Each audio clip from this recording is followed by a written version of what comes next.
મિત્રો, મહત્વના સમાચારમાં વાત થશે ચીનના HMPV વાયરસની ભારતમાં એન્ટ્રી. HMPV વાયરસનો પહેલો કેસ અમદાવાદમાં નોંધાઈ ગયો. HMPV વાયરસને લઈને સરકારનો મોટો આદેશ. મીટર વગર ફરતી રિક્ષાઓને 5 દિવસમાં 21 લાખનો દંડ ભર્યો. પાન મસાલાના ધંધાર્થી પર SGST વિભાગના દરોડા. કામ કરો નહીં તો સત્તા પાછી લઈશ તેવું અમદાવાદમાં જોવા મળ્યું. ઓનલાઈન મોબાઈલ વેચવાના બહાને છેતરપિંડી આચરવામાં આવી. ક્રાઇમ બ્રાન્ચે 7,512 બોટલ તો PCBએ 3,192 બોટલ દારૂ ઝડપ્યો છે. સુરતમાં તૈયાર થયેલા હીરાને વ્હાઇટ હાઉસમાં સ્થાન મળ્યું. બાળકીઓ સાથે અડપલા કરનારનો વરઘોડો કરવામાં આવ્યો. પાયલ ગોટીનો MLA વેકરિયાને 3 પેજનો પત્ર. હવે નકલી CMO અધિકારી પણ ઝડપાયો છે. હવે મિત્રો સમાચારો વિસ્તારથી. નવસારીમાં નકલી CMO અધિકારી ઝડપાયો છે. નવસારી પ્રાંત અધિકારીને વર્ષ 2023થી આ નકલી CMO અધિકારી દમ મારતો હતો અને પ્રાંત અધિકારી પાસે માહિતી લેતો હતો. નવસારી પ્રાંત અધિકારી જનમ ઠાકોર નકલી CMO અધિકારીની માયાજાળમાં ભેરવાયા અને આ નકલી અધિકારી પ્રાંત અધિકારીને ઉઠા ભણાવી રહ્યો હતો. ફરિયાદના આધારે જ નકલી અધિકારી નિતેશ ચૌધરીને ઝડપી પાડ્યો છે અને આગળની કાયદેસરની કાર્યવાહી પણ હાથ ધરવામાં આવી છે. મિત્રો, અન્ય મહત્વના સમાચારની વાત કરીએ તો પાયલ ગોટીનો MLA વેકરિયાને 3 પેજનો પત્ર. અમરેલી લેટર કાંડ મુદ્દે જેલ મુક્તિ થયેલા પાયલ ગોટી 2 દિવસ બાદ અચાનક વતન વિઠ્ઠલપુર ગામમાં પોતાના નિવાસસ્થાને પ્રેસ કોન્ફરન્સ યોજી હતી, જેમાં કેટલીક માહિતીઓ જાહેર કરી હતી, જેમાં પોલીસ પર માર માર્યાનો આરોપ લગાવવામાં આવ્યો છે અને વગર વાંકે વરઘોડો કાઢનાર સામે ઇજ્જત આબરૂનો ન્યાય પણ માગ્યો છે. માતા પિતા ઉઠીને બહાર આવ્યા. 2 લેડીઝ અને 3 જેન્ટ્સ પોલીસ હતી અને મને ઉઠાડવાનું કહ્યું હતું. મિત્રો, અન્ય મહત્વના સમાચારની વાત કરીએ તો બાળકીઓ સાથે અડપલા કરનારનો વરઘોડો. સુરતમાં બાળકીઓ સાથે અડપલા કરનાર શખ્સને પોલીસે ઝડપી પાડીને તેનો વરઘોડો કાઢ્યો હતો. આરોપીના CCTV વાયરલ થયા બાદ પોલીસે ગણતરીના કલાકમાં જ તેને ઝડપી પાડ્યો હતો. સુરત પોલીસની ટીમે આરોપીને જાહેરમાં લઈ જઈને શાન ઠેકાણે લાવી દીધી હતી. ત્યારે લોકોએ પણ પોલીસની કામગીરીને બિરદાવી હતી અને ગુજરાત પોલીસ જિંદાબાદના નારા પણ લગાવ્યા હતા.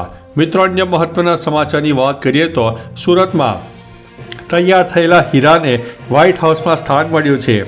અમેરિકાના વિદેશ મંત્રાલય દ્વારા એક રિપોર્ટ જારી કરવામાં આવ્યો છે, જેમાં ભારતના વડાપ્રધાન મોદીએ જો બાઇડનના પત્નીને સૌથી મોંઘી ગિફ્ટ આપી હોવાનો ઉલ્લેખ કરાયો છે. PM મોદી દ્વારા વર્ષ 2023ની પોતાની અમેરિકા યાત્રા દરમિયાન જીલ બાઇડનને 7.5 કેરેટનો હીરો ભેટમાં આપવામાં આવ્યો હતો. આ હીરાને હાલ વ્હાઇટ હાઉસમાં સ્થાન આપવામાં આવ્યું છે. મિત્રો, અન્ય મહત્વના સમાચારની વાત કરીએ તો ક્રાઇમ બ્રાન્ચ 7,512 બોટલ તો PCBએ 3,192 બોટલ દારૂ ઝડપ્યો છે. રાજ્યમાં દારૂબંધી વચ્ચે લાખો રૂપિયાનો દારૂ રોજ અલગ અલગ જગ્યાએ ઝડપાય છે. ત્યારે અમદાવાદમાંથી જ 2 દિવસમાં 10,000થી વધુ દારૂની બોટલ ઝડપાઈ છે. અમદાવાદ ક્રાઇમ બ્રાન્ચે રામોલમાંથી દારૂ ભરેલી ટ્રક ઝડપી પાડી હતી, જ્યારે PCBએ બાપુનગરમાં ધાબા પરથી ખાના બનાવીને દારૂ મૂકેલી બોટલો ઝડપી પાડી છે. પોલીસે 2 દિવસમાં જ 10,000ના દારૂ સાથે એક આરોપીને ઝડપી પાડ્યો છે. મિત્રો, અન્ય મહત્વના સમાચારની વાત કરીએ તો ઓનલાઈન મોબાઈલ વેચવાના બહાને છેતરપિંડી આચરવામાં આવી છે. સોશિયલ મીડિયા પર બીજાની કંપનીના નામના બિલ બનાવીને મોબાઈલ વેચવાના બહાને લોકો પાસેથી પડાવનાર અજાણ્યા વ્યક્તિ સામે ફરિયાદ નોંધવામાં આવી છે. ઇન્સ્ટાગ્રામ પર અન્ય વ્યક્તિના કંપનીના નામનું ID બનાવીને લોકોને ખોટું બિલ આપીને મોબાઈલના એડવાન્સ લાખો રૂપિયા પડાવનાર શખ્સ સામે સાયબર ક્રાઇમ પોલીસ સ્ટેશનમાં ફરિયાદ નોંધાવતા પોલીસે તપાસ પણ શરૂ કરી દીધી છે. મિત્રો, અન્ય મહત્વના સમાચારની વાત કરીએ તો કામ કરો નહીં તો સત્તા પાછી લઈશ. શહેરમાં રોડ રસ્તાની કામગીરીને લઈને ફરી એકવાર મ્યુનિસિપલ કમિશનરે અધિકારીઓ ઉપર નારાજગી વ્યક્ત કરી છે. કમિશનર રિવ્યુ મિટિંગમાં રોડ અંગેની કામગીરીની ચર્ચા પણ ચાલી રહી હતી. તે દરમિયાન રોડની કામગીરી શરૂ કરવા અંગેનો વર્ક ઓર્ડર આપ્યા વિના જ કામગીરી મૌખિક સૂચનાથી ચાલુ કરી દેવાતા આવી હોવાનું સામે આવ્યું હતું. રિવ્યુ મિટિંગમાં કમિશનરે આસિસ્ટન્ટ મ્યુનિસિપલ કમિશનરોને પણ આડે હાથ લીધા હતા. મિત્રો, અન્ય મહત્વના સમાચારની વાત કરીએ તો પાન મસાલાના ધંધાર્થી પર SGST વિભાગના દરોડા.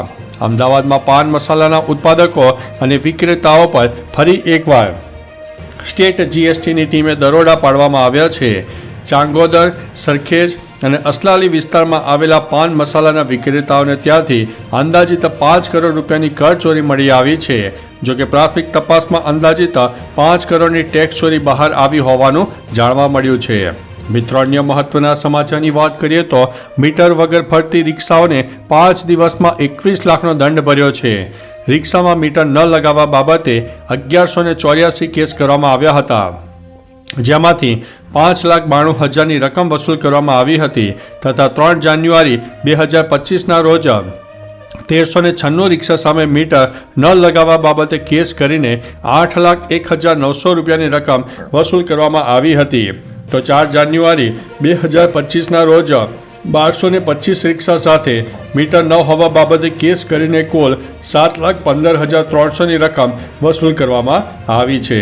મિત્રો, અન્ય મહત્વના સમાચારની વાત કરીએ તો HMPVને લઈને સરકારનો મોટો આદેશ. ગુજરાત સરકાર વિદેશથી આવનાર માટે HMPVની એડવાઇઝરી જારી કરશે.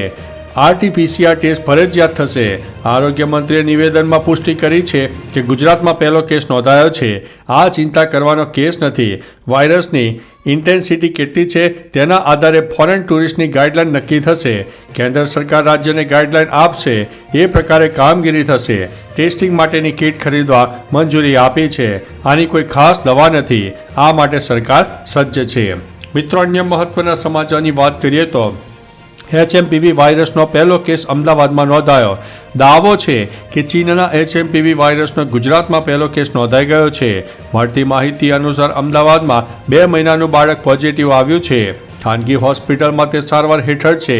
HMPV વાયરસનું પૂરું નામ હ્યુમન મેટાન્યુમો વાયરસ છે. હાલ તેની સૌથી વધુ અસર 2 વર્ષથી ઉપરના નાના બાળકોમાં થતી જોવા મળી રહી છે. મિત્રો, અન્ય મહત્વના સમાચારની વાત કરીએ તો ચીનના HMPV વાયરસની ભારતમાં એન્ટ્રી. ચીનમાં ફરી એકવાર હાહાકાર મચાવનાર વાયરલ ભારત પહોંચતા આરોગ્ય વિભાગ પણ એલર્ટ જોવા મળી રહ્યું છે. કોરોના બાદ નવા વાયરસની એન્ટ્રી જોવા મળી હતી. HMPV નામના વાયરસે ભારતમાં દસ્તક આપી છે અને તેનો પહેલો કેસ બેંગ્લોરમાં સામે આવ્યો છે. 8 મહિનાની બાળકીમાં HMPV વાયરસ મળી આવ્યો છે. આરોગ્ય વિભાગનું કહેવું છે કે અમારી લેબમાં તેનું પરીક્ષણ કર્યું નથી. ખાનગી હોસ્પિટલમાં આ કેસનો રિપોર્ટ આવ્યો છે.